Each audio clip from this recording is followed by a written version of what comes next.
আসসালামু আলাইকুম। আজকে তৈরি করে দেখাবো পাকিস্তানের বিখ্যাত গরুর মাংসের রেসিপি, যেটা কিনা এই ঈদে আমরা ট্রাই করতে পারি।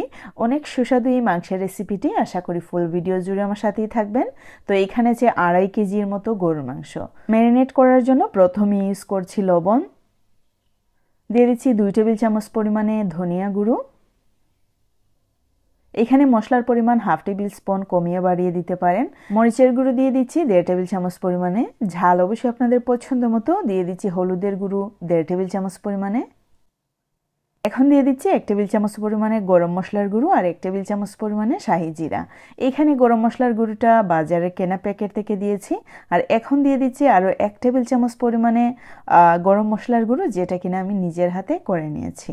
এইখানে আছে জয়ত্রী, জয়ফল, লং, লবঙ্গ, দারুচিনি, এলাচি, সব কিছুর একটা কম্বিনেশন।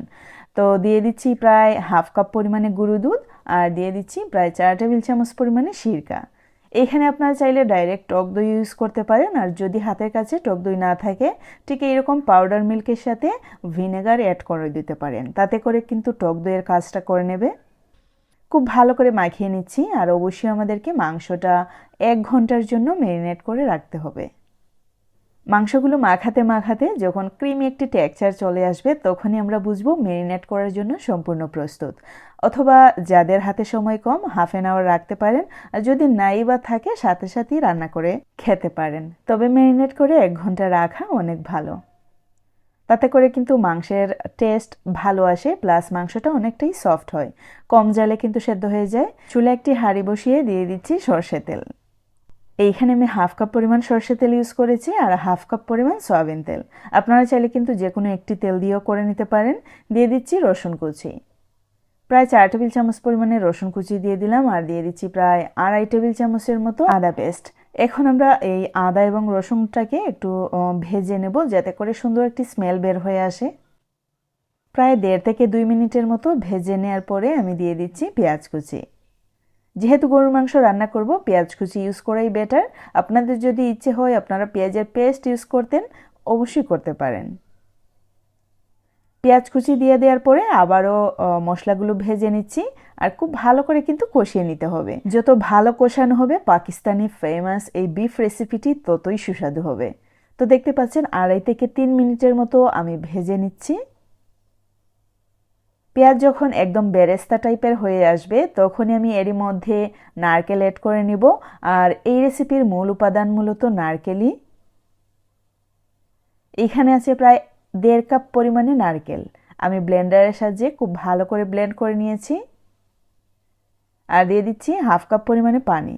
এখন মশলাটুকু আবারও খুব ভালো করে কষিয়ে নিতে হবে। অবশ্যই চেষ্টা করবেন যেইভাবে আমি স্টেপ বাই স্টেপ রান্না করলাম, এই রেসিপিটি যদি বাসায় ট্রাই করেন সেই ওয়েতে রান্না করার। কারণ হচ্ছে এই রেসিপি ঠিক এইরকম ওয়েতেই স্টেপ বাই স্টেপ রান্না করা হয়, কষানো হয়। আমার মনে হয় এই রেসিপি স্বাদের পিছনের কারণ হচ্ছে কষানো, মশলাটা কষানো। তো দেখতে পাচ্ছেন আমি কিন্তু আলু বোকারা দিয়ে দিচ্ছি কিছুটা পরিমাণে। আর এই রেসিপিতে কিছুটা পরিমাণে আলু বোকারা ইউজ করলে টেস্ট কিন্তু অনেক ভালো আসে আর ফ্লেভারও ভালো আসে। যারা নতুন তাদেরকে বলছি, এই ভিডিওটি একটু লম্বা হতে পারে, আপনাদেরকে দেখানো সুবিধার্থে, জাস্ট বুঝানো সুবিধার্থে, তাই জন্য। কিন্তু স্ক্রল করলে দেখতে পারবেন আমার ভিডিও কিন্তু এতটা লম্বা হয় না।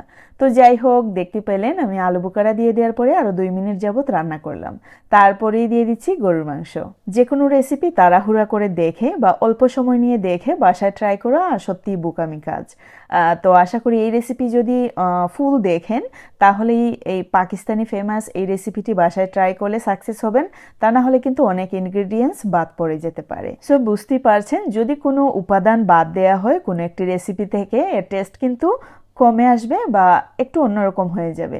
আপনাদের মুখে পারফেক্ট নাও হতে পারে, তাহলেই কিন্তু কমেন্ট সেকশন একদম ভরে যাবে যে এই রেসিপির টেস্ট ভালো না, এই না, সেই না। তারপরে অনেকেই এসে বলেন আপনাদের রেসিপি আপনারাই ট্রাই করেন, আপনারাই প্রশংসা করেন, আমরা যখনই ট্রাই করি ভালো আসে না।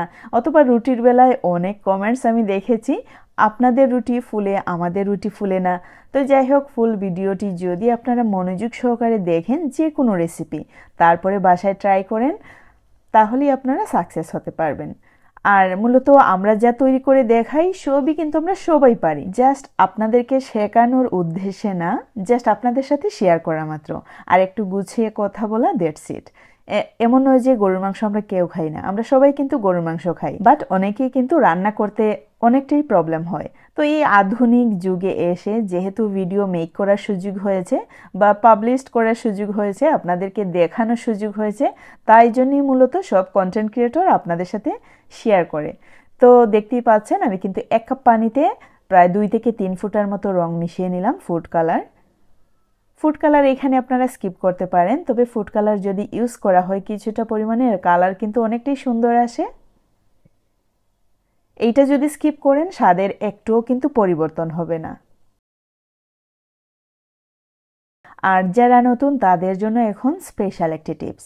এই রেসিপিতে আপনারা যা করবেন, আমরা প্রায় সময় গরুর মাংস যখন চুলায় রান্না করি একদমই সেদ্ধ হতে চায় না, মানে হলো অনেকটা সময় চুলায় চলে যায়। তাই জন্য বলছি প্রায় 50%-এর মতো যখন গরুর মাংসটা সেদ্ধ হয়ে আসবে, তখনই যদি ঘরে ফয়েল পেপার থাকে, ফয়েল পেপার দিয়ে একটু মুড়িয়ে রাখবেন। আর যদি ফয়েল পেপারও না থাকে, সেই ক্ষেত্রে এমন ঢাকনা ইউজ করতে হবে যেন কোনোভাবেই তাপ বের হতে না পারে। সেই ক্ষেত্রে ইউজ করতে পারেন গামছা বা পাতলা তোয়ালে।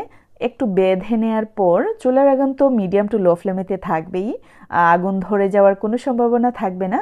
গামছা বা তোয়ালে বেঁধে নেওয়ার পরে ঢাকনাটা ইউজ করবেন, অথবা আরও যদি পারেন একদম দমে যে আমরা রাখি বিরিয়ানি বা মাংসগুলো, ঠিক সেই মতে আঠা বা ময়দার গুলা তৈরি করে সাইডে দিয়ে একদম বন্ধ করে নিতে পারেন, তাতে করেই চলবে।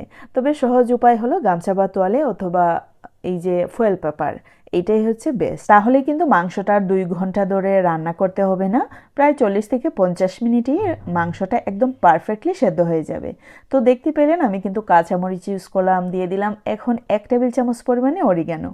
অরিগানো দিলে এর ফ্লেভার কিন্তু আরও স্ট্রং আসে, অনেক ভালো আসে। আপনারা চাইলে ইউজ করতে পারেন অথবা স্কিপও করতে পারেন। তবে আমি সাজেস্ট করব এই রেসিপির ফুল টেস্ট পেতে হলে যা যা ইনগ্রেডিয়েন্টস আমি ইউজ করেছি অবশ্যই চেষ্টা করবেন সেই ইনগ্রেডিয়েন্টসগুলো ইউজ করার। তো দেখে নিশ্চয়ই বোঝা যাচ্ছে যে মাংসগুলো একদম ক্ষয়ে ক্ষয়ে যাচ্ছে, একদম পারফেক্টলি সেদ্ধ হয়ে গেছে। আমি আশা করি আমার আজকের রেসিপি আপনাদের কাছে অনেক ভালো লেগেছে। ভালো লাগলে বাসায় কিন্তু ট্রাই করতে ভুলবেন না। বেশি ভালো লাগলে লাইক কমেন্ট শেয়ার করতে ভুলবেন না। আমার আজকের রেসিপি কিন্তু এই পর্যন্তই। See you in the next video. Till then bye, আল্লাহ হাফেজ।